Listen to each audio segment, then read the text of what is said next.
Topat e nderit gjëmuan mbi qiellin e Washingtonit dhe një burr I vogël nga një qytet malore e Shqipërisë qëndroi I palvizur, ndërsa fuqia më e madhe e botës e priste sikur të ishte kreu I një shteti të lashtë.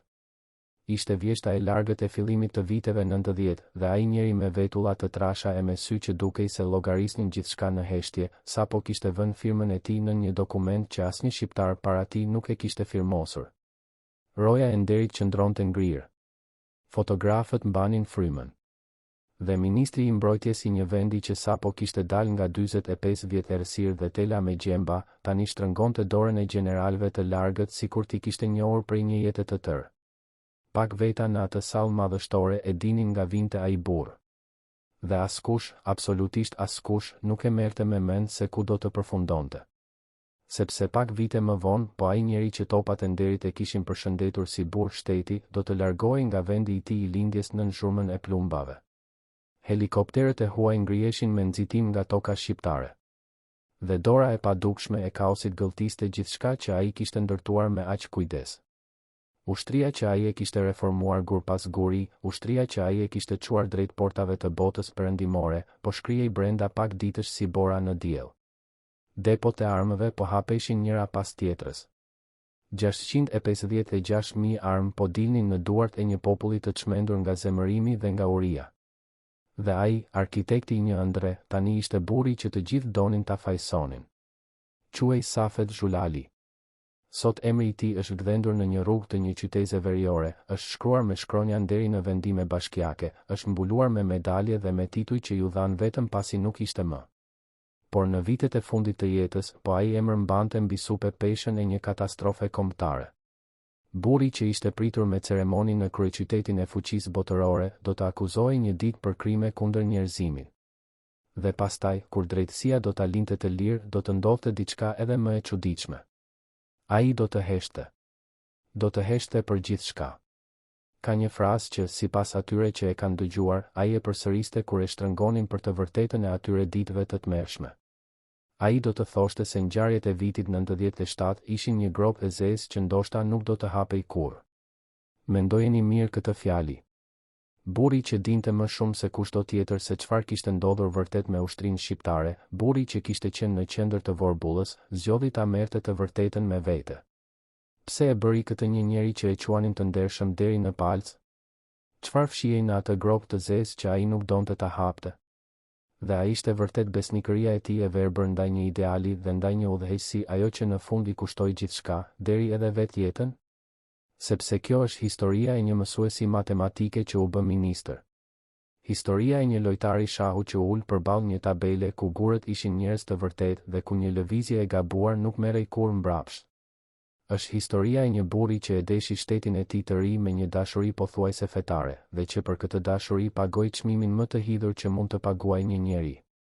E nëse keni menduar ndonjëherë se historia e Shqipërisë moderne është një film, atëherë dijeni se ky njeri ishte një nga personazhet kryesor të tragjedisë. Vetëm se në fund të filmit, askush nuk e dinte më nëse ai ishte hero apo viktim, fajtor apo I tradhtuar. Dhe ne, sonte, do të përpiqemi të kuptojmë se cili nga këta ishte vërtet Safet Zhulali. A jeni gati të zbrisni me ne në atë grop të zezë që ai nuk deshi ta hapte kurrë? 30 vjet pasi gjithçka u shemb, një burr I moshuar uli syt para një kamere dhe nisi të fliste me zë të ulët për një urdhër që, sipas tij, kishte ardhur nga lart. Ai kishte qenë pilot ushtarak në ato ditë të çmendura. Dhe ai pohon se në marsin e zi të vitit 97, dikush I kishte kërkuar të ngrihej me avion mbi popullin e tij dhe të hapte zjarr. Duart I dridheshin ndërsa e tregonte. Syt I mbusheshin me lot të vjetër. Ai thotë se nuk u bin. Thotë se nuk pranoi të bëhej kasap I njerëzve të vet dhe në fund të asaj zinxhiri urdhrash, sipas dëshmisë së tij dhe sipas asaj që do të shkruajë më vonë në flet akuze, qëndronte ministria e drejtuar nga Safet Zhulali. Por kujdes. Sepse e vërteta e atyre ditëve është shumë më e errët dhe shumë më e ndërlikuar nga sa duket në një rrëfim të vetëm. Çfarë ndodhi vërtet në ato ditë? A dha vërtet ministri Zhulali urdhër që ushtria të kthehej kundër popullit, apo ishte ai vetë një vegël e thyer në duart e dikujt tjetër, një burr I lënë vetëm përballë një stuhje që askush nuk mund ta ndalonte? Pse dy pilotë shqiptar ngritën avionet dhe ikën drejt Italisë, duke pohuar se ishin urdhëruar të qellonin mbi civil? Dhe pse, kur erdhi koha që ai të jepte llogari para një gjykate, drejtësia e shpalli të pafajshëm dhe e la të lirë, ndërsa zhurma e akuzave nuk u shua kurrë. Këto janë pyetjet që do të na ndjekin sonte si hije. Por para se të arrijmë në Marsin e përgjakshëm, duhet të kthehemi shumë vite mbrapa, në një qytet të vogël të Veriut, ku një djalë i ri zgjidhte ekuacione në një dëras të zezë dhe nuk e dinte ende se një ditë do të zgjidhte ekuacione me jetë njerëzish. Safet Zhulali erdhi në këtë botë në 1944, larg nga Tirana, larg nga pushteti, larg nga gjithçka që do ta glabëronte më vonë. Lindi në Strug, në një kohë kur kufit ishin të turbull dhe Evropa digjej nga lufta. Baba i tij, Shemsiu, dhe nëna e tij, Drita, ishin mësues, njerëz të librit dhe të dijes që vinin nga jugu i largët, nga trojet e Libohovës dhe të Gjirokastrës. Dia ishte feja e asaj familjeje. Dhe ata e mbartën këtë fe me vete kur 2 vjet pas lindjes së djalit u vendosën në një qytet të vogël veriore të quajtur Peshkopi, atje ku malet janë të ashpra dhe njerëzit edhe më të ashpër, por ku mikpritja është e shenjtë. Aty, mes borës dhe gurit, do të rritej djali që një ditë do të vishte uniformën e ministrit. Ata që e kujtojnë e thonë me një zë, ishte njeri i jashtëzakonshëm me numra. Matematika ishte gjuha e tij e parë, gjuha në të cilën mendonte, në të cilën gjente qetësi. U arrit duke parë prindërit të jepnin mësim me përkushtim dhe e mori prej tyre një respekt thuajse të shenjtë për misionin e mësuesit. Kur u bë vetë mësues matematike në gjimnazin e Peshkopis, nxënësit e tij e donin dhe e kishin frikë njëkohësisht, ashtu siç ndodh vetëm me mësuesit e vërtetë. Ai i ngrinte në dëras, i sfidonte, i bënte të mendonin. Dhe ishte pikërisht aty, mes atyre mureve të një gjimnazi provincial, që zemra e tij do të gjente atë që do ta shoqëronte deri në fund. Sepse mes nxënësve të tij ishte një vajzë e re, maturante, e zgjuar dhe sistematike në çdo lëndë. Ajo quhej Manushaqe. Dhe burri që një ditë do të firmoste marrëveshje ushtarake me superfuqit, atëherë ishte thjesht mësuesi i saj i matematikës, që e ngrinte në dëras dhe mbetej i kënaqur nga përgjigjet e saj. Imagjinojeni këtë skenë. Një qytet e vogël në fund të botës socialiste. Një mësues i ri me sy që mendojnë. Një nxënëse që e shikon nga banka me admirim. Dhe një dashuri e qetë, e ndershme, që lind mes ekuacioneve dhe leksioneve, larg syve të botës.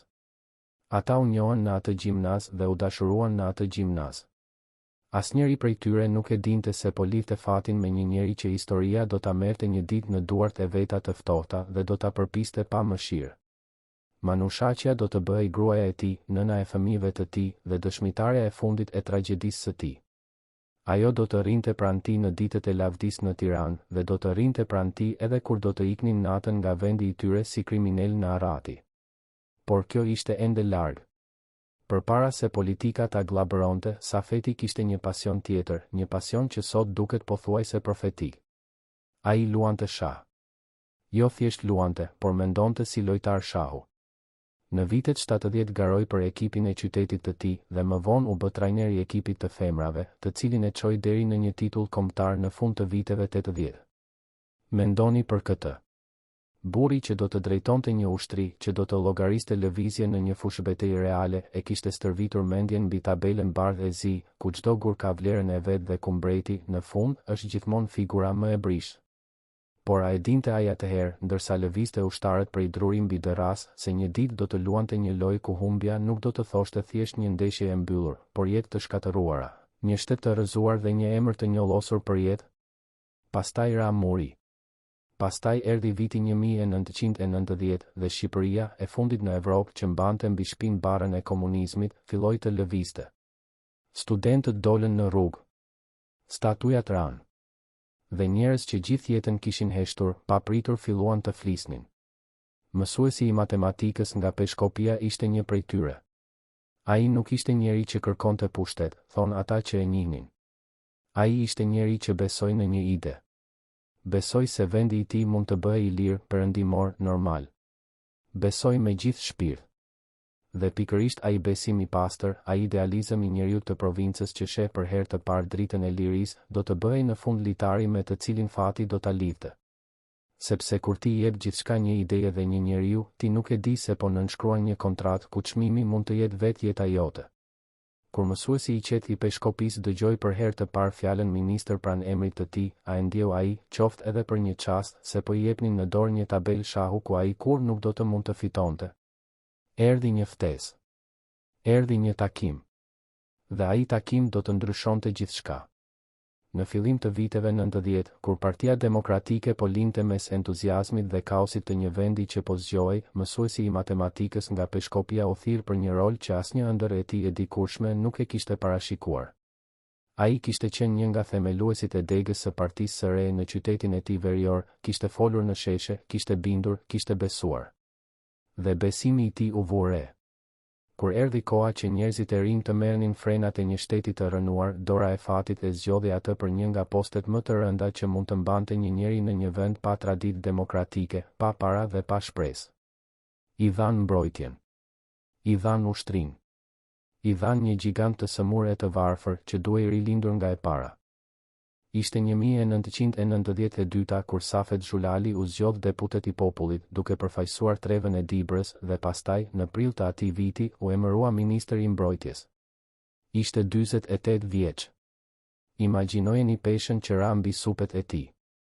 Një ushtri e trashëguar nga diktatura, e mbushur me oficer të vjetër, me armatime të kalbura, me bunker që mbulonin çdo pëllëm toke si plag betoni. Një ushtri pa para, pa moral, pa drejtim.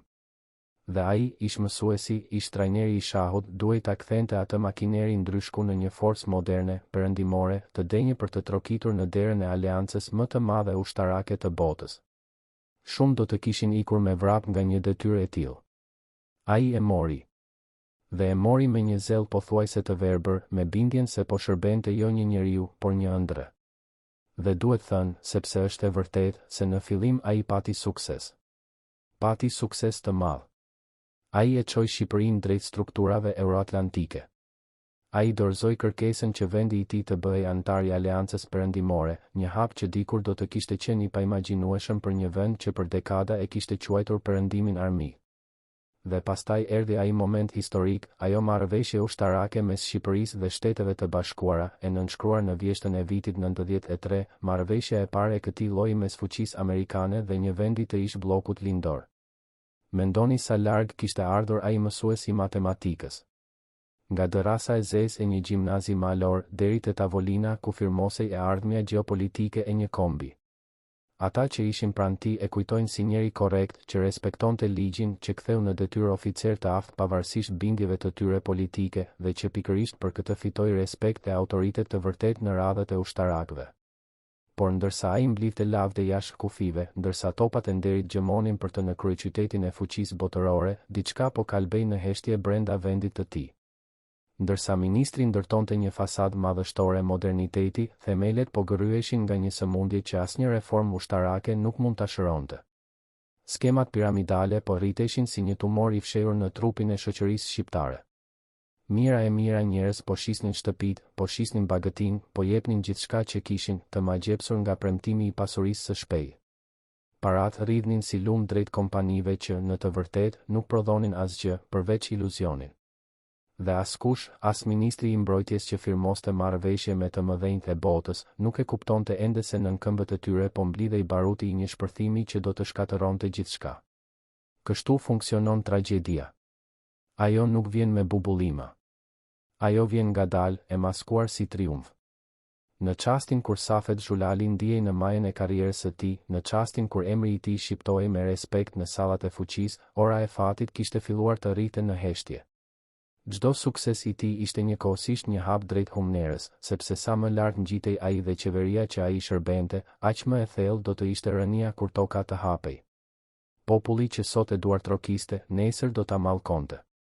Aleati i madh që sot e priste me nderime, nesër do të niste helikopterët për ta nxjerrë me nxitim nga vorbulla. Dhe ushtria që ai e kishte ndërtuar me aq dashuri, do të bëhej dëshmitarja e parë e shkatërimit të tij.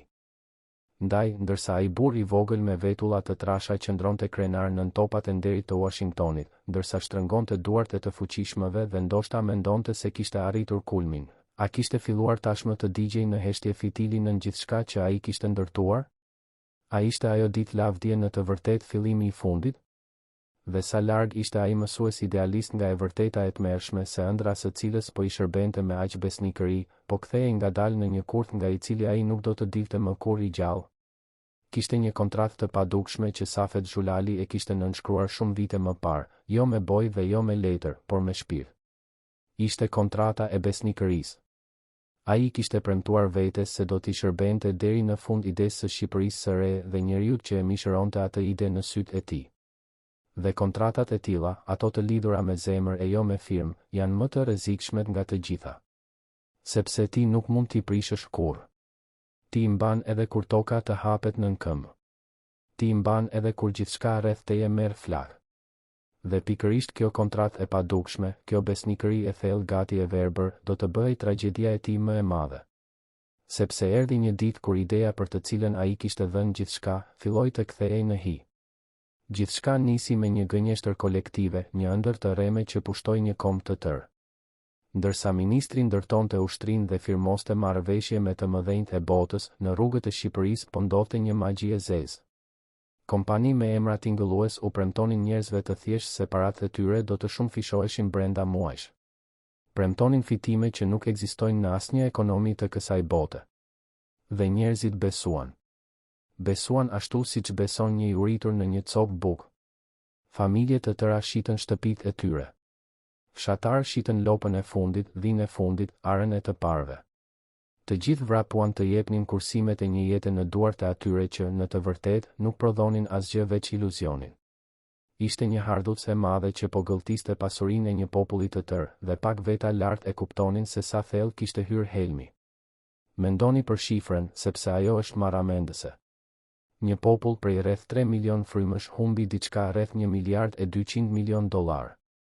Pothuajse 70% e familjeve shqiptare ishin tërhequr në atë vorbull. Do me thënë, nuk ishte një katastrofë e disa fatkeqëve. Ishte katastrofa e të gjithëve. Ishte plaga e një kombi të tërë që një mëngjes u zgjua i varfër, i mashtruar dhe i tërbuar. Dhe kur një popull e kupton se është mashtruar në mënyrë kaq të tmerrshme, ai kërkon dikë për të fajsuar. Ai kërkon një fytyrë, një emër, një qeveri. Dhe gishtat e mira duarve të dëshpëruara filluan të drejtoheshin nga lart, nga pallatet ku rrinin ata që, sipas tyre, duhet I kishin mbrojtur dhe nuk I mbrojtën. Mes atyre që do të paguanin për këtë zemërim kolektiv, do të ishte edhe ministri ynë I mbrojtjes. A e kishte parashikuar Safet Xhulali këtë furtunë? A e ndjeu ai, qoftë edhe për një çast, se toka po I lëvizte nën këmbë? Ushtria që ai e kishte ndërtuar ishte e gatshme për të mbrojtur kufit nga armiku I jashtëm, por a ishte ndonjë ushtri në botë e gatshme të përballej me popullin e vet të çmendur nga uria dhe nga humbja?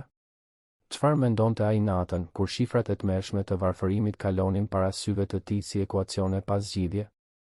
Dhe a e kuptonte ai tashmë se besnikëria e tij ndaj qeverisë po e çonte drejt një udhëkryqi ku çdo rrugë çonte në gremin? Gjithçka shpërtheu në jug, atje ku zemërimi gjithmonë digjet më shpejt.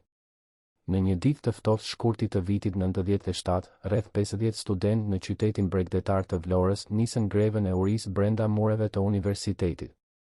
Ata kërkonin dy gjëra të thjeshta dhe të pamundura njëkohësisht, dorëheqjen e qeverisë dhe kthimin e parave të humbura. Trupat e tyre të rinj, të dobësuara nga uria, u bën flamuri I një kombi të tërë. Studentë nga qytete të tjera erdhën për t'i mbështetur. Dhe ndërsa ditët kalonin dhe greva vazhdonte, qyteti I Vlorës u kthye në një fuqi baruti që priste vetëm një shkëndi. Një natë, mijëra njerëz rrethuan ndërtesën e universitetit për ta mbrojtur nga një sulm I pritshëm I shërbimit sekret. Frika dhe zemërimi po ziheshin së bashku në një kazan që asnjë qeveri nuk mund ta mbante më të mbyllur. Dhe pastaj erdhi nata që ndryshoi gjithçka. Në Vlorë, turmat e tërbuara sulmuan repartet ushtarake. Thyen dyert e depove. Dhe për herë të parë, armët e shtetit kaluan në duart e popullit. Ishte momenti kur makineria që Safet Xhulali e kishte ndërtuar me aq kujdes, filloi të kthehej kundër atij që e kishte ndërtuar. Pushk, automatik, municion, gjithçka filloi të rrifte në rrugë. Dhe kjo nuk ishte më një protestë. Kjo ishte fillimi I një rebelimi të armatosur. Brenda pak ditësh, e gjithë gjysma jugore e vendit ra në duart e turmave, të bandave, të grupeve të armatosura që dilnin nga toka si kërpudha pas shiut. Shteti po shembej.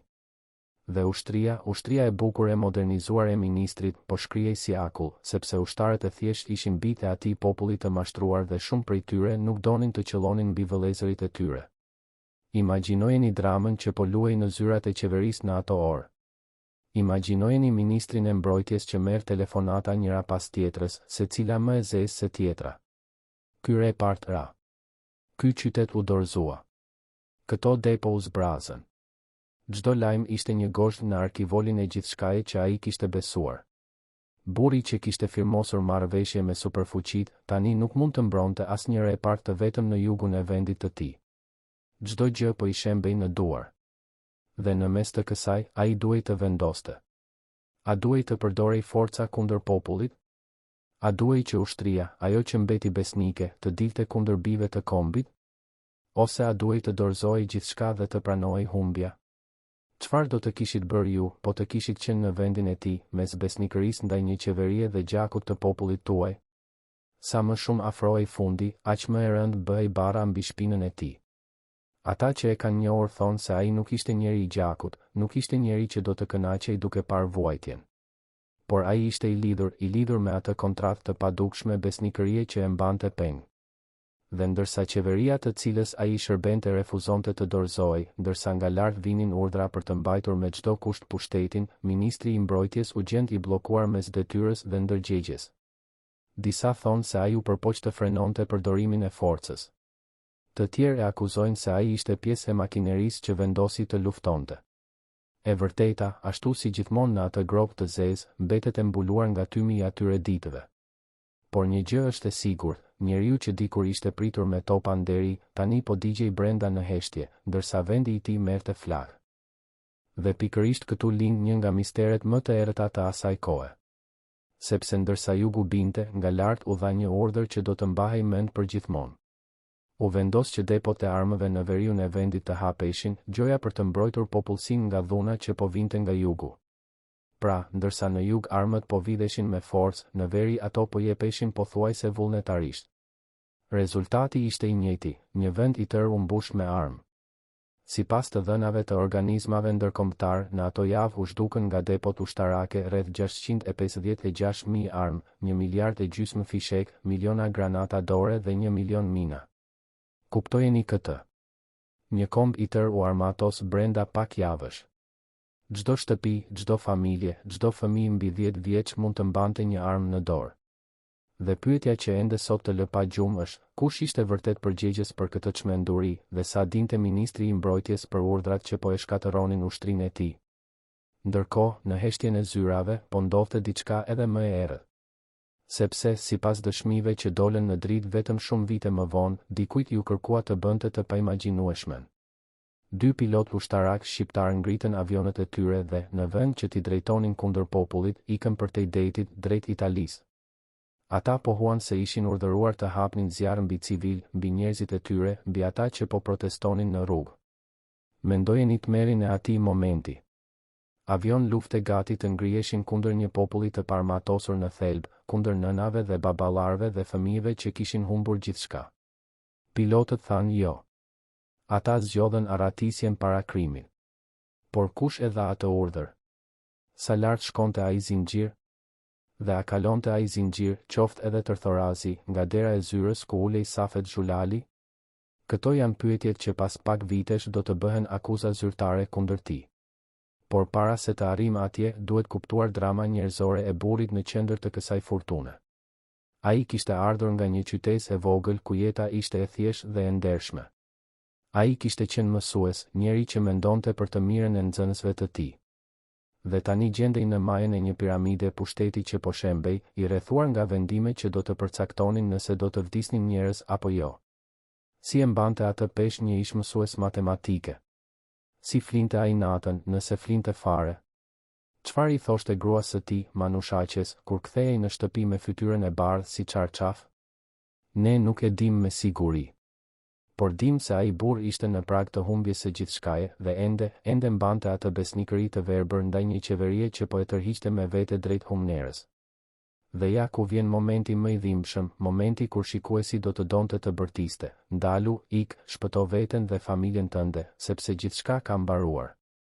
por ai nuk u ndal.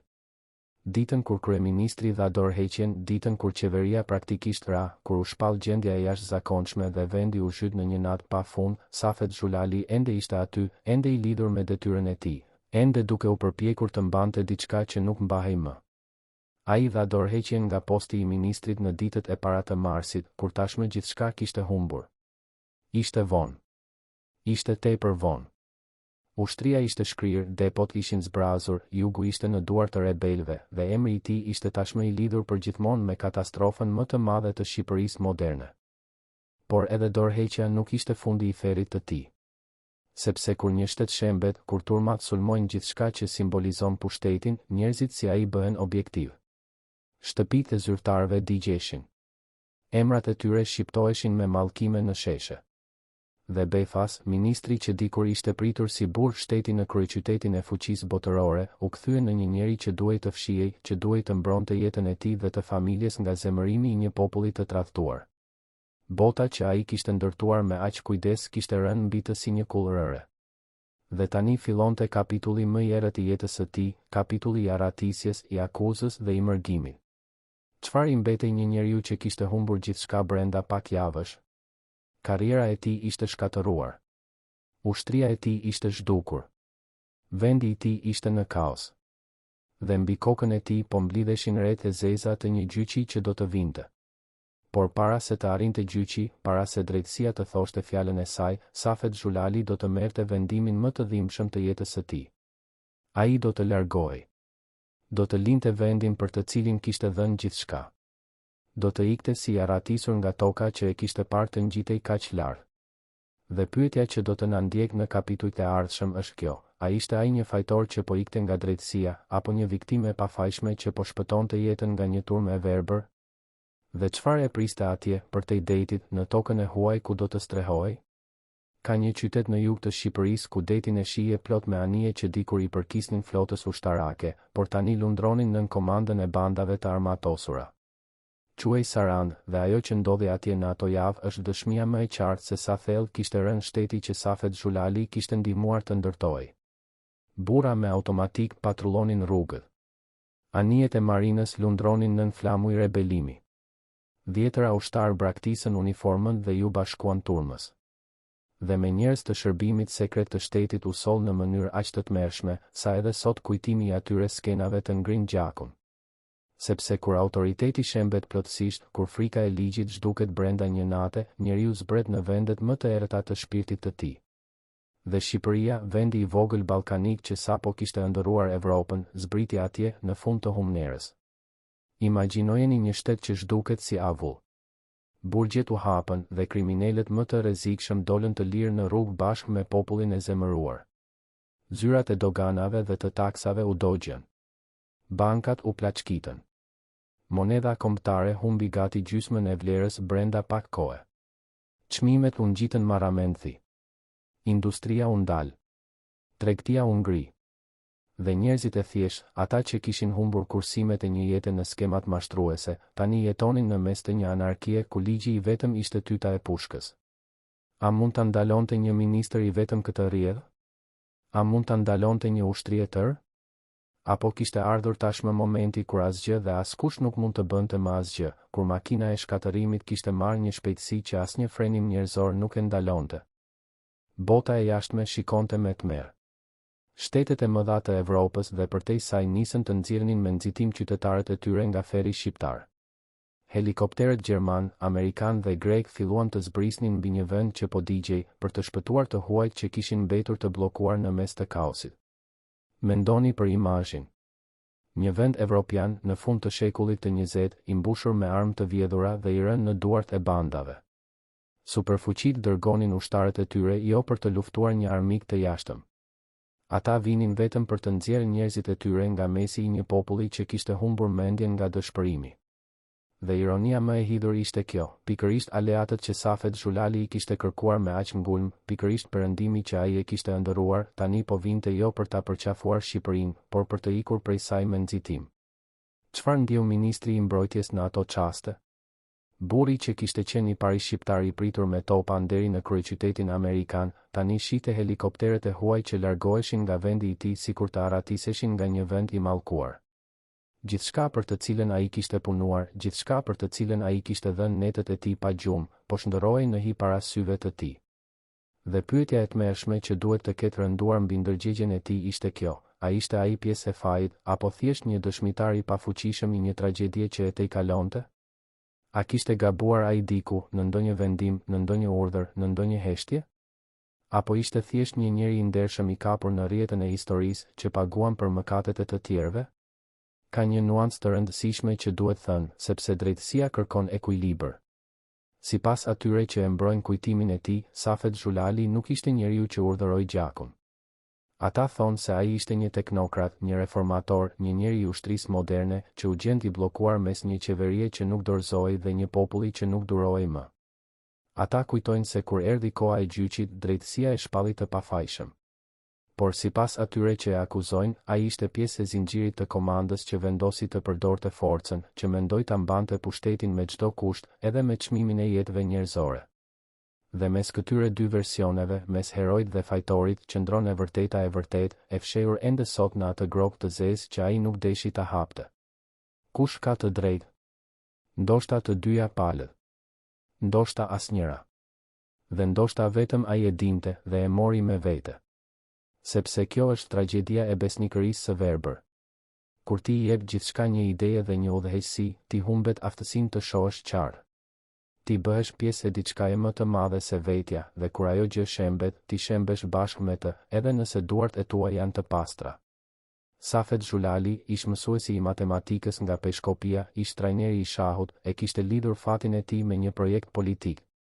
Dhe kur ai projekt u shkatërrua në mënyrën më të tmerrshme, ai mbeti aty, në qendër të rënojave, duke mbajtur mbi supë një pjesë të fajit kolektiv që ndoshta nuk i takonte vetëm atij. A është kjo drejtësi? A është e drejtë që një njeri të paguajë për katastrofën e një kombi të tërë? Por kështu funksionon historia. Ajo ka nevojë për fytyra, dhe fytyra e Safet Xhulalit ishte mjaft e dukshme. Më vonë, kur tymi do të ulej dhe gjakrat do të ftoheshin, do të vinte një forcë ndërkombëtare për të rivendosur rendin në Shqipëri dhe për të mbledhur armët e shpërndara. Ushtarë të huaj do të shkelnin tokën shqiptare për të mbajtur paqen që shqiptarët vetë nuk mund ta mbanin. Ishte poshtërimi përfundimtar i një shteti që kishte dështuar të qeveriste vetveten.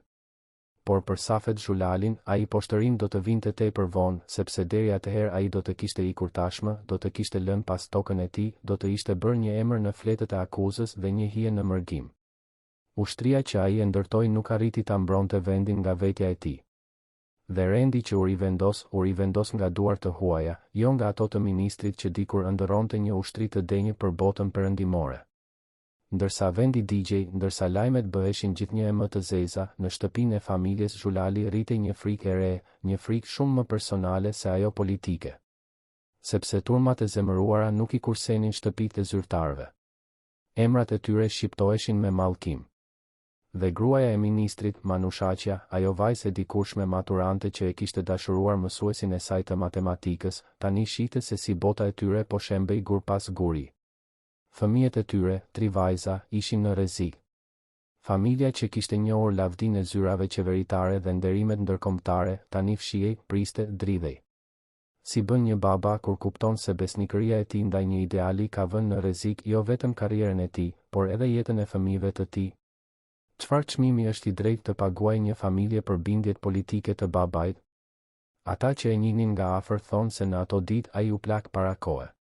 Flokët ju thinjën. Ata sy që dikur llogarisnin gjithçka me qetësinë e një lojtari shahu, tani ishin të mbushur me një lodhje të thellë, me një hidhërim që nuk shërohej.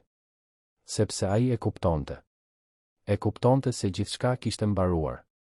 E kuptonte se ëndra për të cilën kishte dhënë gjithçka ishte vdekur, dhe se ai vetë do të mbante njollën e asaj vdekjeje deri në fund të jetës. Burri që dikur kishte ecur me kokën lart në sallat e fuqisë botërore, tani duhej të vendoste nëse do të rrinte e do të përballej me një turm të verbër zemërimi, apo do të ikte dhe do të bëhej përjet jaratisuri, ai që iku, ai që braktisi. Dhe ja, vjen nata e madhe e vendimit.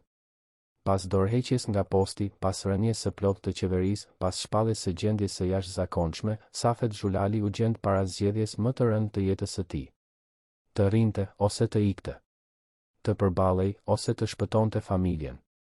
Disa ditë pas dorëheqjes, ai mori vendimin që do ta përcaktonte përjetë në sytë e historisë. Ai vendosi të largohej. Vendosi të linte tokën shqiptare, vendin për të cilin kishte dhënë gjithçka, dhe të kalonte detin drejt Italisë, drejt një jete tjetër, drejt një mërgimi që do të ishte i hidhur si vdekja. Bashkë me familjen, ai u nis në errësirë drejt bregut, drejt anijes ose mjetit që do ta largonte nga ferri. Imagjinojeni atë natë. Një ish-ministër, dikur i pritur me nderime mbretërore, që ikën fshehurazi nga vendi i tij si një kriminal në Arati, me gruan dhe fëmijët pranë, duke mos ditur nëse do të kthehej ndonjëherë. Çfarë mendonte ai ndërsa bregu shqiptar zhdukej në errësirë pas tij? A pa ai nga larg dritat e dobëta të vendit që po linte, dhe a kuptoi se po linte aty një pjesë të vetes që nuk do ta merrte më kurrë mbrapsht? A e dinte se po nisej drejt vitesh mërgimi, drejt një gjyqi që do ta akuzonte për krime kundër njerëzimit, drejt një jete ku do të mbante përjet barën e Marsit të përgjakshëm? Ne nuk mund të hyjmë në mendjen e tij në atë natë. Por dim se ai burr që dikur kishte ëndërruar të çonte Shqipërinë në gjirin e botës së lirë, tani ikte nga ajo Shqipëri që e kishte mallkuar, drejt asaj bote të lirë që e kishte parë të shembel. Dhe pyetja që mbetet pezull si një thik mbi kapitujt e ardhshëm është kjo: a do të gjente ai paqe për te detit, apo aratisja ishte vetëm fillimi i një vuajtjeje edhe më të thellë, një vuajtjeje që në fund do t'i merrte gjithçka, deri edhe vetë jetën? Por kush ishte në të vërtetë ky njeri, përtej titujve dhe përtej skandalit që e gëlltiti? Për ta kuptuar tragjedinë e Safet Xhulalit, duhet të kthehemi pas shumë para Marsit të Zi, në një kohë kur emri i tij nuk shqiptohej as me mallkim, as me dyshim, por thjesht si emri i një mësuesi të nderuar nga një qytet i vogël në veri. Ai kishte lindur në vitin 1944, në një familje ku dia ishte gjëja më e shenjtë. Të dy prindërit e tij ishin mësues, njerëz që besonin se arsimi ishte rruga e vetme drejt një jete më të mirë. Ata kishin ardhur nga jugu i largët, nga trojet e Libohovës dhe të Gjirokastrës, por fati i çoi në Peshkopi, në malet e ashpra të Dibrës, ku Safeti i vogël u rrit mes borës së dimrave të gjatë dhe mes librave që mbushnin shtëpinë e tyre modeste. Nga ky burim erdhi gjithçka që ai do të bëhej. Disiplina. Dashuria për logjikën. Besimi se çdo problem ka një zgjidhje nëse e shqyrton me durim dhe me arsye. Ai u bë mësues matematike, ashtu si prindërit e tij, dhe për vite të tëra ai qëndroi para darasës së zezë, duke u shpjeguar të rinjve të Peshkopisë botën e numrave, të ekuacioneve, të figurave gjeometrike. Nxënësit e tij e kujtonin si një njeri të rrept, por të drejtë, një mësues që kërkonte shumë sepse besonte shumë te aftësitë e tyre. Dhe pastaj ishte shahu.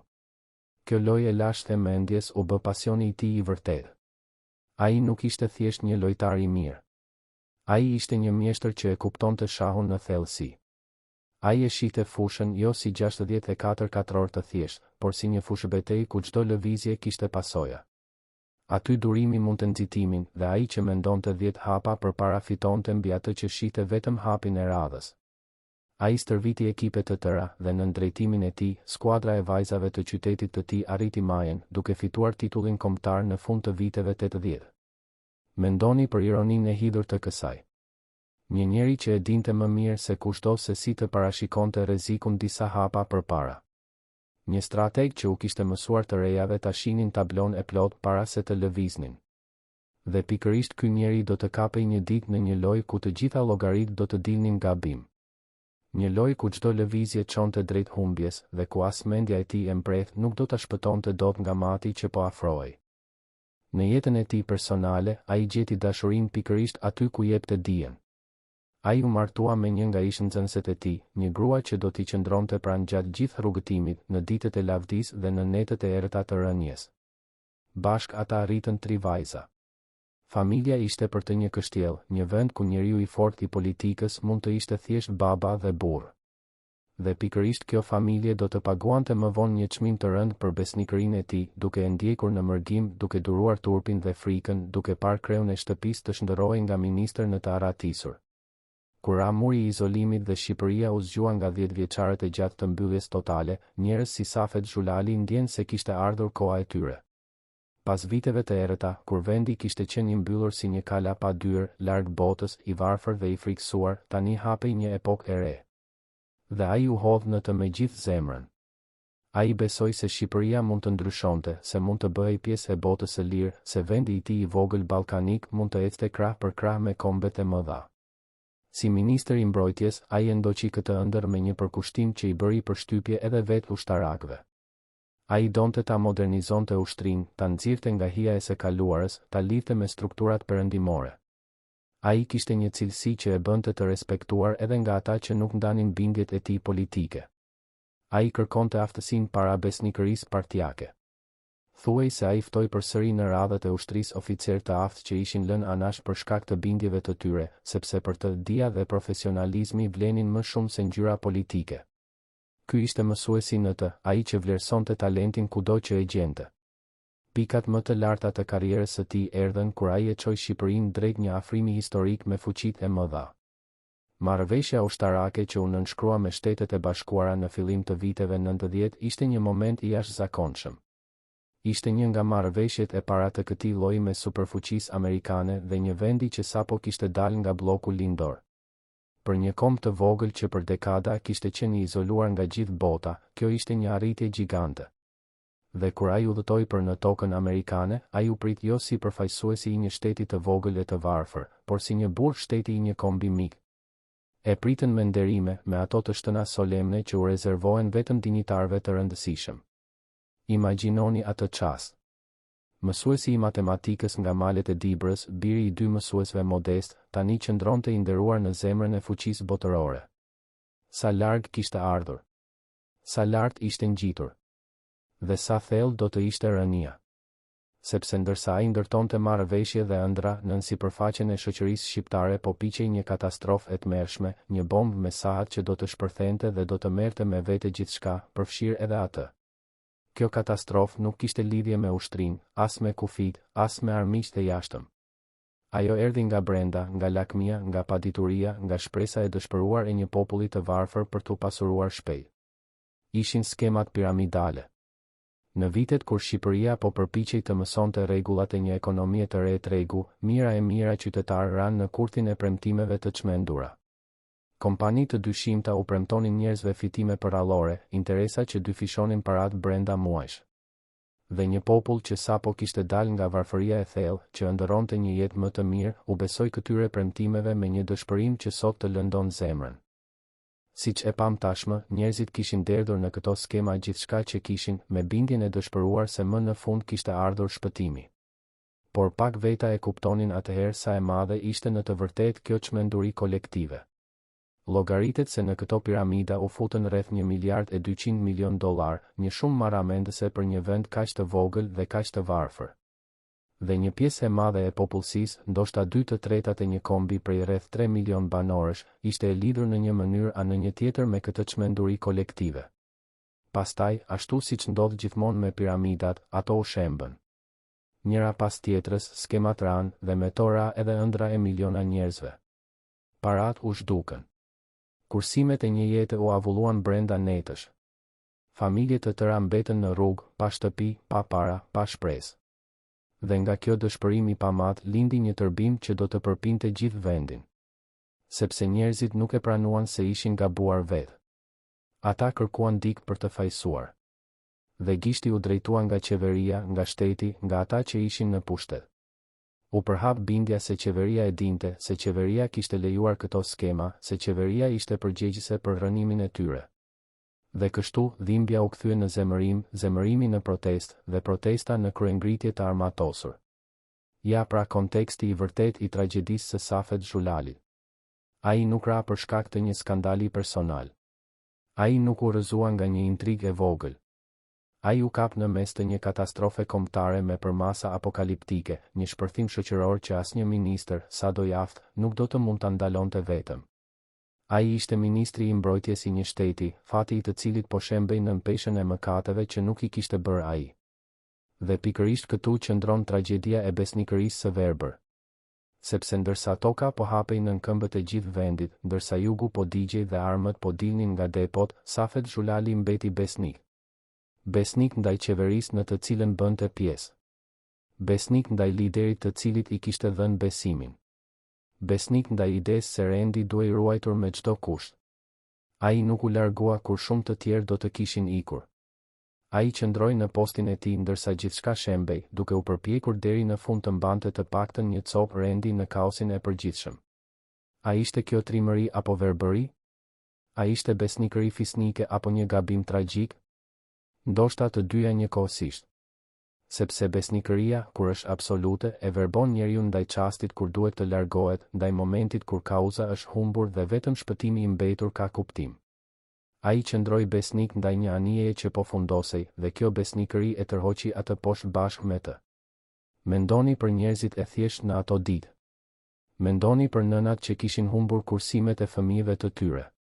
Mendoni për baballarët që kishin shitur shtëpinë dhe tani nuk kishin ku t'i çonin fëmijët. Mendoni për mira të rinj që të zhgënjur dhe të armatosur dolën në rrugë me një tërbim që nuk dinte ku të drejtohej. Llogaritet se rreth 2000 njerëz e humbën jetën në kaosin e atyre muajve. 2000 jetë njerëzore të shuara në një vorbull dhune që askush nuk e kishte dashur dhe që askush nuk mundi ta ndalonte. Kjo ishte Shqipëria e vitit të mallkuar. Një vend që sapo kishte ëndërruar lirinë dhe begatin, tani po shionte vetveten. Një popull që sapo kishte dalë nga errësira, tani po zhytej në një errësirë të re, më të dhunshme. Dhe në qendër të kësaj stuhie, si kapiteni i një anijeje që nuk mund ta drejtonte më, qëndronte një mësues matematike nga malet e Dibrës, që dikur kishte ëndërruar të bënte vendin e tij pjesë të botës së lirë. Të gjithë ata vite shprese, gjithë ai përkushtim, gjithë ato marrëveshje me fuqitë e botës, gjithçka u përmbys në pak javë. Ëndra e një Shqipërie moderne u zhduk në tymin e ndërtesave të djegura dhe në zhurmën e të shtënave që vinin nga jugu. Dhe njeriu që kishte besuar më shumë se kushto, paguajti edhe çmimin më të lartë. Ndërsa shite vendin e tij të shkërmoqej, ndërsa kuptonte se gjithçka për të cilën kishte punuar po shembej, çfarë mendonte vallë ky burr? A e ndjente ai tashmë se fundi i karrierës së tij ishte i afërt? A e kuptonte se nga kjo katastrofë nuk do të kishte kthim, se emri i tij do të lidhej përgjithmonë me ditët më të zeza të historisë moderne shqiptare? Dhe ndërsa familja e tij e shihte me frikë, ndërsa bota e jashtme përgatitej të largonte qytetarët e vet nga ky vend në kaos, a e dinte Safet Xhulali se shumë shpejt edhe ai do të detyrohej të linte gjithçka pas dhe të ikte drejt së panjohurës? Vendi nuk mbeti përgjithmonë në kaos. Ngadalë, me ndihmën e botës së jashtme, Randy filloi të rikthehej. Një forcë shumë kombëshe, e udhëhequr nga fqinji italian, zbarkoi në brigjet shqiptare për të ndihmuar në qetësimin e situatës dhe në mbledhjen e armëve të shpërndara. Misioni i tyre ishte i vështirë, sepse qindra mijëra armë kishin dalë nga depot dhe ishin shpërndarë në duart e njerëzve të zakonshëm, në fshatra dhe qytete, në shtëpi dhe bodrume. Dolën nga depot qindra mijëra copë armatim. Miliona fishek. Mijëra granata dhe mina. Një arsenal i tërkombëtar u zbras në rrugë brenda pak ditësh. Dhe shumë prej këtyre armëve nuk u mblodhen kurrë. Ato mbetën fshehur dhe për vite të tëra ato do të ushqenin krimin, dhunën dhe tragjeditë e reja. Kështu, plaga e Marsit të Zi nuk u mbyll menjëherë. Ajo vazhdoi të kullonte gjak edhe shumë kohë pasi qetësia u rikthye në sipërfaqe. Dhe ndërsa vendi përpiqej të ngrihej përsëri në këmbë, ndërsa qeveritë e reja vinin dhe iknin, ndërsa Shqipëria vazhdonte rrugën e saj të vështirë drejt së ardhmes, emri i Safet Xhulalit mbeti i ngecur në atë moment të tmerrshëm. Për shumë njerëz, ai u bë një simbol i gjithë asaj epoke. Jo një njeri me virtytet dhe gabimet e tij, por një figurë, një emblem e një kohe kur ëndrat e mëdha u shndërruan në makt. Sepse historia ka nevojë për simbole. Ajo i thjeshton ngjarjet e ndërlikuara në fytyra, në emra, në histori të vetme që mund të tregohen dhe të mbahen mend. Dhe Safet Xhulali, ministri i mbrojtjes në çastin kur mbrojtja e vendit u shemb, u bë një nga këto simbole. Ai mbarti mbi supet e tij peshën simbolike të një katastrofe që kishte shumë e shumë autor, peshën e gabimeve të një epoke të tërë. A është e drejtë kjo? A duhet që një njeri vetëm të mbajë mbi vete fajin e një kombi të tërë që humbi rrugën? Apo është thjesht mënyra se si funksionon kujtesa kolektive, e cila ka nevojë për një fytyrë mbi të cilën të projektojë dhimbjen dhe zemërimin e saj? Këto janë pyetje që nuk kanë përgjigje të lehta. Por ato na ndihmojnë të kuptojmë pse jeta e këtij njeriu mori për masat e një tragjedie të vërtetë. Sepse një tragjedi e vërtetë nuk është thjesht një histori e trishtuar. Një tragjedi e vërtet është kur një njeri me cilësi të mira, me besim të sinqert, me përkushtim të vërtet, shkatërohet pikërisht nga ato cilësi që e bënin atë të veçantë. Besnikëria e tij, e cila në kohë të tjera do të ishte konsideruar virtyt, u bë në duart e fatit instrumenti i shkatërimit të tij. Ai besoi dhe besimi e shkatëroi. Ai qëndroi besnik dhe besnikëria e tërhoqi poshtë. Ja pse historia e tij prek diçka të thellë në zemrën njerëzore. Dhe ndërsa vitet kalonin dhe Shqipëria ndryshonte, ndërsa brezat e rinj rriteshin pa e ditur as kush ishte ky njeri, drama e tij personale vazhdonte në heshtje, larg syve të publikut. Sepse pas rrëzimit publik vinte një rrugëtim privat, një udhëtim i gjatë nëpër mërgim, nëpër poshtërim dhe nëpër një kërkim të dëshpëruar për të rifituar të paktën një grim të nderit të humbur. Dhe ky udhëtim do ta çonte atë larg atdheut, në një tokë të huaj ku do të mësonte kuptimin e vërtetë të vetmisë. Toka e huaj ka një erë tjetër, një dritë tjetër, një heshtje që të shtyp si plumë. Kur Safet Xhulali zbriti në brigjet e Italisë në marsin e zi të vitit 97, ai nuk ishte më ministër. Nuk ishte më burr shteti. Ishte një i arratisur, një refugjat, një emër që në atë dhe shqiptohej me mallkim dhe në mërgim shqiptohej me dyshim. Burri që pak vite më parë kishte firmosur marrëveshje me fuqitë e botës, tani fshihej në një vend të huaj, larg gjuhës së tij, larg maleve të peshkopisë, larg gjithçkaje që e kishte bërë atë që ishte.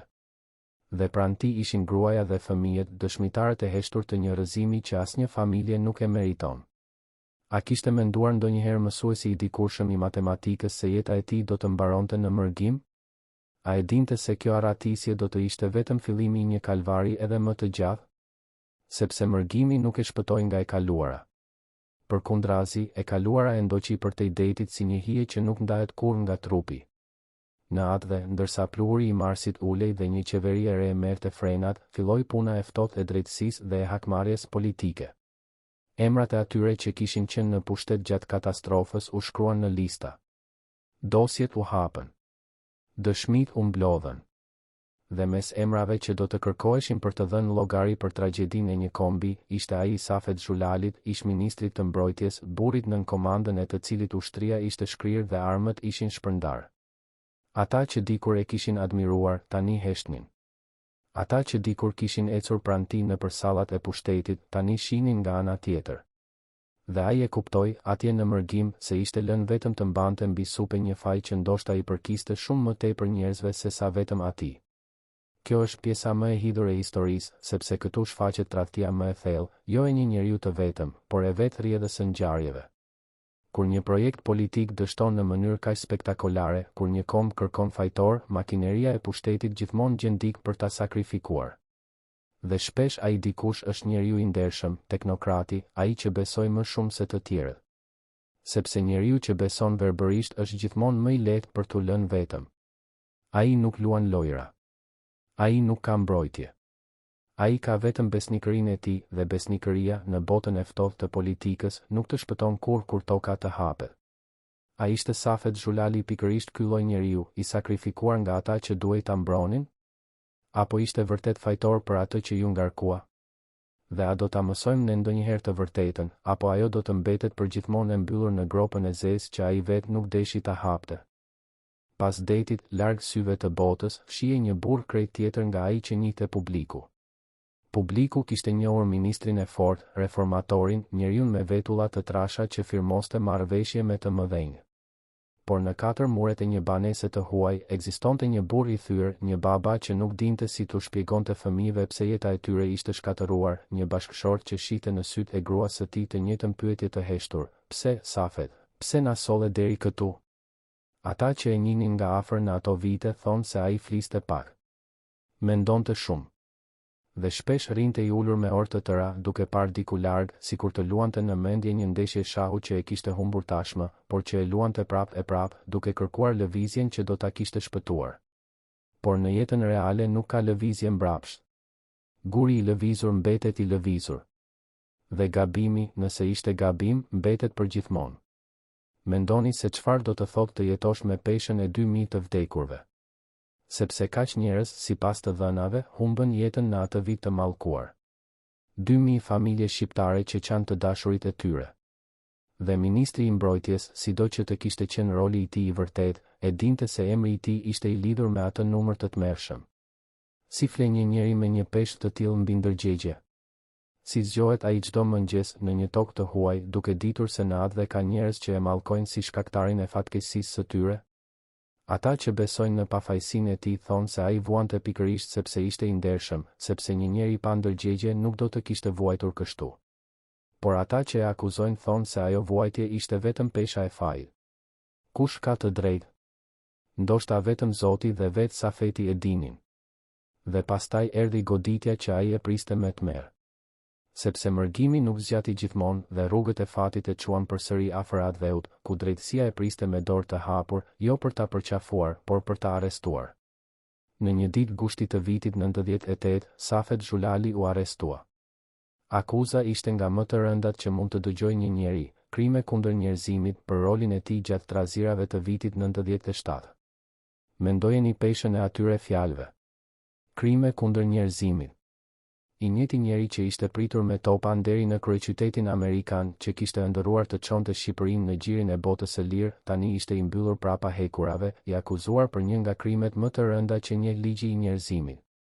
Si arrihet nga maja deri në fund në kaq pak vite? Si shndërrohet një hero i dikurshëm në një të akuzuar të burgosur? Burgu është një vend që nuk fal. Ai zhvesh njeriu nga gjithçka, nga tituj, nga dinjiteti, nga iluzionet. Dhe atje, prapa hekurave, ish-ministri i mbrojtjes kaloi javë që duhet të kenë qenë si vite. Imagjinojeni atë. Burri që dikur komandonte një ushtri të tërë, tani numëronte orët në një qeli. Burri që dikur firmoste dokumente që përcaktonin fatin gjeopolitik të një kombi, tani nuk kishte as lirinë më të vogël. Dhe gruaja e tij, Manushaqja, ajo që e kishte dashuruar si nxënëse maturante, tani priste jashtë mureve të burgut, duke mos ditur nëse burri i saj do të dilte ndonjëherë i lirë. Çfarë mendonte ajo? Çfarë u thoshte fëmijëve? Si shpjegohet një fëmijë se baba i tij, njeriu më i mirë i botës në sytë e tyre, është i mbyllur në burg, i akuzuar për krime kundër njerëzimit? Ditët në qeli rridhnin ngadalë dhe çdo orë sillte me vete pyetjen e madhe: a do të dënohej ai, apo do të lihej i lirë? A do të bëhej ai fytyra zyrtare e fajit për tragjedinë e 97-s, apo do të triumfonte e vërteta e tij? Sepse, duhet thënë, çështja nuk ishte e thjeshtë. Akuza ishte e rëndë, por provat ishin të ndërlikuara dhe gjithçka ishte e mbështjellë në tymin politik të asaj kohe. A kishte vërtet urdhëruar ai gjak? A ishte ai i përfshirë në vendimet që quan të dhuna, apo ishte thjesht ministri që dha dorëheqjen kur gjithçka kishte humbur? Gjykata duhej të vendoste. Dhe vendimi i saj do të përcaktonte jo vetëm lirinë e tij, por edhe mënyrën se si historia do ta kujtonte përgjithmonë. Dhe ja, erdhi çasti i së vërtetës gjyqësore. Pas javësh të rënda në qeli, pas pritjes së ankthshme, drejtësia tha fjalën e saj. Safet Xhulali u shpall i pafajshëm. Akuzat kundër tij u rrëzuan. Ai doli i lirë nga muret e burgut, i pastruar nga drejtësia për krimin më të rëndë që ishte ngarkuar. Mendoni për këtë moment. Burri që ishte akuzuar për krime kundër njerëzimit, tani dilte i lirë, i shfaqsuar nga gjykata. Duhej të ishte një triumf, apo jo? Duhej të ishte momenti kur drejtësia rivendoste dinjitetin e një njeriu të padrejtësisht të akuzuar. Por jeta, ashtu si gjithmonë, është më e ndërlikuar se sa një verdikt gjykate. Sepse ndonë se drejtësia e shpallit të pafajshëm, kujtesa e popullit nuk e fali. Dhe njolla e Marsit të përgjakshëm mbeti e lidhur me emrin e tij, pavarësisht se çfarë tha gjykata. Kjo është ironia mizore e fatit të tij. Ai u pastrua nga gjykata, por jo nga historia. Ligji tha se ai nuk ishte fajtor, por shumë njerëz vazhduan ta mbanin përgjegjës. Dhe vetë ai, ndoshta, nuk u pastrua kur në brendësi të shpirtit, sepse pavarësisht verdiktit, ai e dinte se kishte qenë në qendër të një katastrofe që kishte marrë 2000 jetë. A mund të jetojë një njeri i lirë me një ndërgjegje që nuk është e lirë? A mund të gëzosh lirinë e trupit kur shpirti yt mbetet i burgosur në kujtimin e një tragjedie? Safet Xhulali doli nga burgu, por nuk doli kur vërtet nga Marsi i 97-s. Ai do ta mbante atë Mars me vete deri në frymën e fundit. Ata që e pan pas daljes nga burgu thonë se ai nuk ishte më i njëjti njeri. Diçka ishte thyer brenda tij, diçka që nuk ngjitej më. Syt, ata sy që dikur llogarisnin gjithçka me qetësinë e një mjeshtri shahu, tani ishin të mbushur me një trishtim të thellë, me një raskapitje që vinte jo nga trupi, por nga shpirti. Flokët ju thinjen plotësisht. Trupi ju lodh. Dhe ndonë se ishte ende relativisht i ri, a i mbante mbi vete peshën e një njeriu shumë më të vjetër, të një njeriu që kishte parë gjithçka dhe kishte humbur gjithçka. Sepse besnikëria e tij e verbër, ajo dashuri pothuajse fetare që ai kishte dhënë një ideje dhe një projekti, tani i kthehej si një faturë e hidhur që duhej paguar deri në qindarkën e fundit.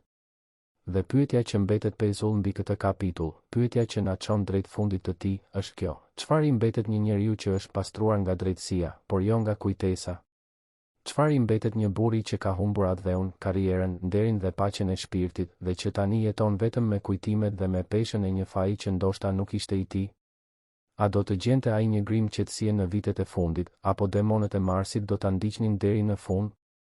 Dhe a e dinte ai, ndërsa kthehej drejt Adheut që e kishte mallkuar dhe pastaj e kishte lënë të lirë, se koha e tij në këtë botë po shkurtohej me çdo ditë që kalonte? Sepse fundi i tij po afrohej, i heshtur dhe i pamëshirshëm, ashtu siç afrohet mati në një ndeshje shahu të humbur prej kohësh. Pas viteve të errëta të mërgimit, pas javëve të gjata pas hekurave dhe pas një çlirimi që erdhi tepër vonë për të shëruar plagët, Safet Xhulali u kthye ngadalë drejt vendit ku kishte lindur emri i tij. Por Adheu që e priti nuk ishte më ai që ai kishte lënë pas. Ishte një tokë e lodhur, e plagosur, ende duke numëruar të vdekurit e vitit të mallkuar 1997. Dhe ai vetë nuk ishte më njeriu i fortë me kostum të errët që dikur firmoste marrëveshje me fuqitë e mëdha të botës. Ishte një burr i thyer, me flokë të thinjur para kohe, me një hije trishtimi që nuk e linte kurrë, as në mëngjeset e qeta, as në darkat e gjata pranë familjes.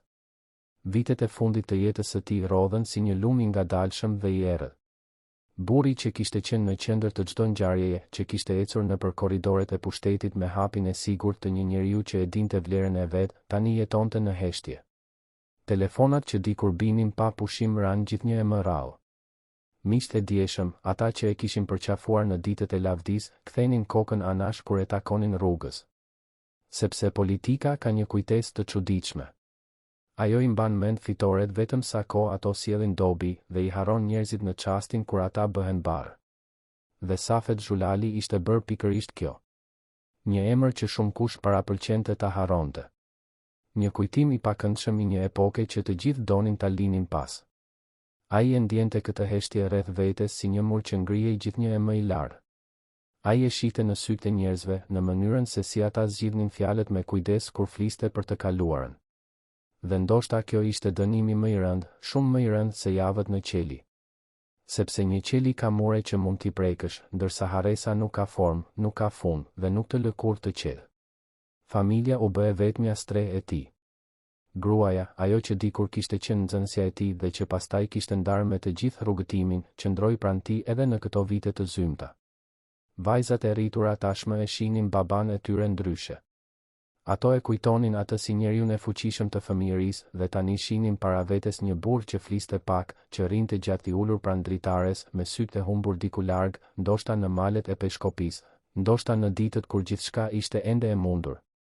Ata u përpoqën ta ngronin me dashurinë e tyre. Por ka plag që as dashuria më e madhe nuk i mbyll dot. Thuaj se në këto vite ai filloi të mbyllej gjithnjë e më shumë në vetvete. Dëshmitarët që e njihnin tregojnë se ai humbi atë gjallërinë e dikurshme, atë shkëlqim në sy që e kishte karakterizuar gjithë jetën. Ai flinte keq. Ai hante pak. Dhe kur fliste, fjalët e tij ishin gjithnjë e më të rënda, gjithnjë e më të mbushura me një trishtim që dukej se vinte nga thellësia e shpirtit. A ishte kjo thjesht lodhja e një njeriu që kishte humbur shumë? Apo ishte diçka më e thellë, një ndjenjë e errët se koha e tij po mbaronte? Sepse mësuesi i vjetër i matematikës, mjeshtri i shahut që dikur llogariste çdo lëvizje me ftohtësinë e një strategu, kishte filluar të lexonte shenjat. Dhe shenjat nuk ishin të mira. A e ndjente ai, në ato net të gjata pa gjumë, se fundi po afrohej? A i dëgjonte ai hapat e heshtur të një fati që e kishte ndjekur që nga Marsi i zi? Apo ende shpresonte, diku thellë, se historia një ditë do ta gjykonte ndryshe? Ata që merren me lojën e mbretërve dhe të peshqve të vegjël të shahut e din një të vërtet të hidhur. Ka momente në një ndeshje kur fitoria është ende teorikisht e mundur, por mjeshtri i vërtet e di tashmë se partia është e humbur. Ai i sheh lëvizjet që do të vinë. Ai e ndjen matin shumë para se ai të bjerë në fakt dhe Safet Xhulali, ky burr që kishte stërvitur ekipe shahu, që kishte mësuar vajza të reja ta shinin fushën me 49 katror si një univers të tërë, e lexonte tani fushën e jetës së tij me të njëjtin sy. Dhe ajo që shite nuk i jepte paqe. Sepse loja e tij e madhe, partia që ai e kishte luajtur me tërë besimin e zemrës, kishte arritur në një pozicion pa rrugdalje. Ai kishte sakrifikuar gjithçka. Karrierën, nderin, qetësinë, vitet më të mira të jetës. Dhe e gjithë kjo sakrificë, e gjithë kjo besnikëri pothuajse fetare ndaj një ideje, tani i kthehej si një faturë e rëndë. Çfarë i mbetet një lojtari kur ai e kupton se ka luajtur gjithë jetën për një palë që nuk do ta shpëtonte kurrë? Dhe a kishte vënë re ai, tepër vonë, se në lojën e madhe të pushtetit, figurat më besnike janë gjithmonë ato që sakrifikohen të parat? Ndërsa muajt kalonin, rreth tij ngushtohej. Dhe pikërisht në këtë periudhë, kur shumica e botës e kishte harruar, ai mbeti vetëm me pyetjet që asnjë gjykatë dhe asnjë histori nuk i kishte sqaruar plotësisht. Sepse Marsi i Zi kishte qenë një kaos i tillë, një shembje kaq e plotë dhe çdo rendi, sa askush nuk mundi ndonjëherë ta shpjegonte deri në fund se si ndodhi vërtet. Si u hapën depot. Si u armatos një popull i tërë brenda pak orëve. Si u shkri ushtria e një kombi para syve të botës. Sepse pyetja e madhe e atij viti mbeti një plagë e hapur për gjithë vendin. Kush e nisi i pari rrëshitjen drejt Humnerës? Ku përfundoi zinxhiri i urdhrave kur shteti vet ishte shkërmoqur? A kishte ende dikush në krye që komandonte, apo gjithçka ishte rrëzuar tashmë në kaos? Këto pyetje rrinin pezull mbi tërë Shqipërinë si një re e zezë që nuk shpërndahej. Dhe ndoshta e vërteta më e frikshme është se nuk kishte një përgjigje të vetme, sepse në ato ditë çmendurie askush nuk e kontrollonte më fatin e vendit. Safet Xhulali e kishte parë gjithë këtë nga qendra e stuhisë. Ai kishte qenë ministri i mbrojtjes pikërisht atëherë kur mbrojtja e vendit po shkërmoqej në duart e tij. Dhe sipas dëshmive të atyre që e njihnin nga afër, ai e mbante këtë kujtim si një barë që nuk ndahej. Ai thuaj se e kishte përshkruar atë periudhë me një shprehje që ngeli. Ai e quante atë një vrim të zezë që nuk hapet kurrë. Një humner në të cilën ishin fundosur shpjegimet, ku e vërteta e plotë e atyre ditëve të çmendura kishte humbur ndoshta përgjithmonë. Por çfarë peshe mban një njeri që ka qenë dëshmitar i shembjes së një shteti dhe nuk ka mundur ta ndalë atë? Si jeton ai me kujtimin e orëve kur gjithçka po binte dhe asnjë urdhër, asnjë fjalë, asnjë vendim nuk mjaftonte më për ta ndaluar rrjedhën? Safet Xhulali e mbante këtë kujtim brenda vetes në heshtje. Dhe ndoshta pikërisht ky kujtim e brente nga brenda, ditë pas dite, natë pas nate, sepse ka gjëra që një njeri i ndershëm nuk ja fal kurrë vetes, edhe kur faji i vërtet nuk ishte i tij. Sepse besnikëria e verbër ka një çmim që paguhet jo vetëm me karrierë apo me nder. Ajo paguhet edhe me një vetmi të tmerrshme. Sepse ata që besojnë verbërisht mbeten gjithmonë vetëm në fund. Idetë për të cilat ata sakrifikuan nuk i ngrohin dot në netët e ftohta. Dhe njerëzit të cilëve u dhan besnikërinë e tyre të plot rrallë e kthejnë atë besnikëri kur vjen koha e vështirë. A e kuptoi ai në ato vite të fundit se besimi i tij i pakushtëzuar kishte qenë edhe forca edhe mallkimi i tij? Dhe a do të kishte zgjedhur ndryshe, po t'i jepej një mundësi tjetër, apo ai do të kishte ecur përsëri në të njëjtën rrugë deri në po atë fund? Pranvera e vitit 2002 erdhi si çdo pranverë tjetër mbi Tiranë. Pemët lulëzuan. Qielli u kthjellua. Jeta vazhdoi rrjedhën e saj të zakonshme nëpër rrugët e kryeqytetit. Por për një burr të caktuar, kjo pranverë do të ishte e fundit. Demonët e errët që e kishin ndjekur që nga Marsi i Zi, ata demon që nuk e kishin lënë të qetë në asnjë natë, më në fund morën të tyren. Trupi i tij, i lodhur nga vitet e tensionit, i konsumuar nga pesha që kishte mbajtur kaq gjatë, nuk rezistoi më. Zemra që dikur rrahte me ritmin e sigurt të një njeriu plot ambicie, zemra që kishte përballuar pushtetin dhe rënien, qelin dhe çlirimin, mërgimin dhe kthimin, kjo zemër pushoi. Në moshën 58 vjeçare, kur njerëz të tjerë sapo arrin pjekurinë e plot të jetës, Safet Xhulali u nda nga kjo boll. Mësuesi i matematikës nga Peshkopia, ministri që dikur u prit me të shtënan deri në tokën amerikane, burri që kishte besuar me gjithë shpirt, mbylli syt për herë të fundit. Nuk pati britma. Nuk pati dramë e madhe. Pati vetëm heshtjen e thellë që vjen kur një jetë e mbushur me stuhi arrin më në fund në bregun e fundit. Dhe ndoshta, në ato çaste të fundit, lojtari i vjetër i shahut e pranoi më në fund matin që e kishte parë të vinte prej kohësh. Partia e madhe e jetës së tij kishte mbaruar. Mbreti ishte rrëzuar. Dhe në fushën e zbrazët mbetën vetëm pyetjet pa përgjigje, të cilat ai mori me vete në heshtje. A e dinte ai, në frymëmarrjen e fundit, se vdekja e tij nuk do ta mbyllte historinë, por do ta linte atë përgjithmonë të hapur? A e ndjente ai se atë që e kishte mallkuar dhe pastaj e kishte harruar, një ditë do të përpiqej ta nderonte sërish, kur do të ishte tepër vonë për të që ta dëgjonte? Lajmi i ndarjes së tij u përhap me një heshtje të çuditshme. Nuk pati ato titujt e mëdhenj që dikur shoqëronin çdo lëvizje të tij. Nuk pati ato fjalimet e gjata që zakonisht përcjellin burrat e shtetit. Vdekja e tij u prit me një ndjenjë të përzier, ku trishtimi përzihej me siklet, ku respekti përballej me kujtimet e dhimbshme të një epoke që askush nuk donte ta rishikonte. Dhe pikërisht këtu nis paradoksi më i hidhur i gjithë historisë së tij. Sepse i njëjti atë që e kishte arrestuar, që e kishte akuzuar për krime kundër njerëzimit, që e kishte detyruar të arratisej e të fshihej në tokë të huaj, ky atë filloi ngadalë, vit pas viti, ta nderonte kujtimin e tij. Sikur vdekja kishte larë diçka. Sikur largimi i njeriut të vërtet e kishte bërë më të lehtë nderimin e mitit. Më vonë, ndër vite, emri i tij filloi të kthehej me ngjyra të reja.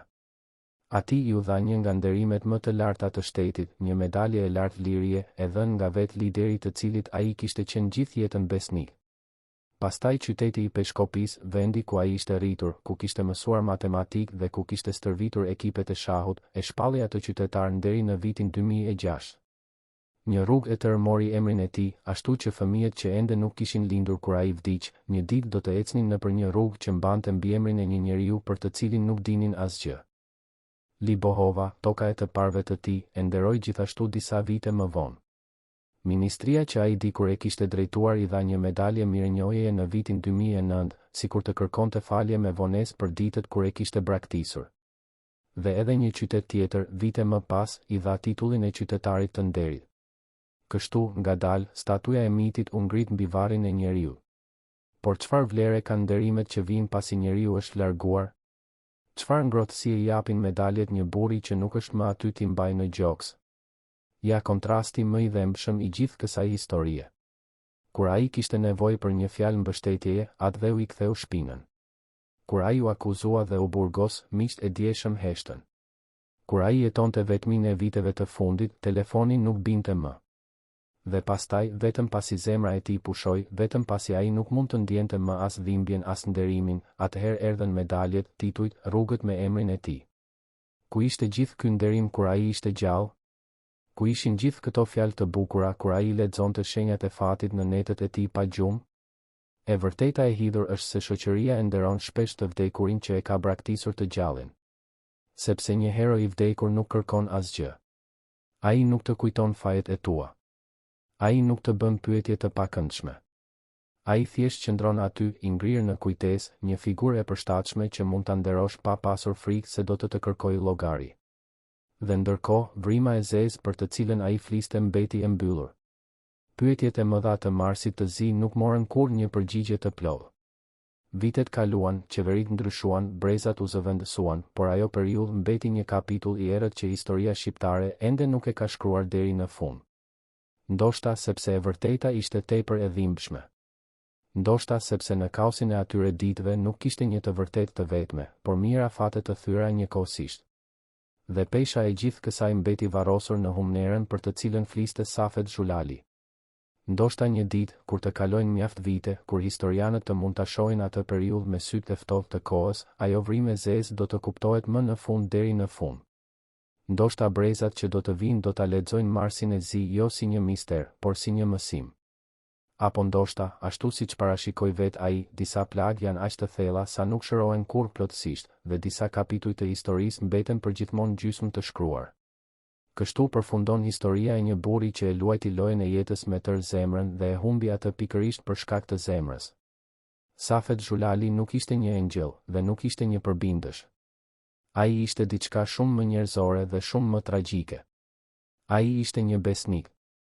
Një njeri që besoj me gjithë qenien e tij në një ide, në një parti, në një udhëheqës dhe që pagoi për këtë besim çmimin më të lartë që mund të paguajë një njeri. Drejtësia e shpalli të pafajshëm. Gjykata i hapi dyert dhe e la të lirë. Por kujtesa nuk e liroi kurrë. Historia e mban ende të lidhur me vitin e mallkuar, me ditët kur depot u hapën dhe një popull u armatos, me orët kur ushtria e tij shkërmoqej dhe ai nuk mundi ta ndalonte.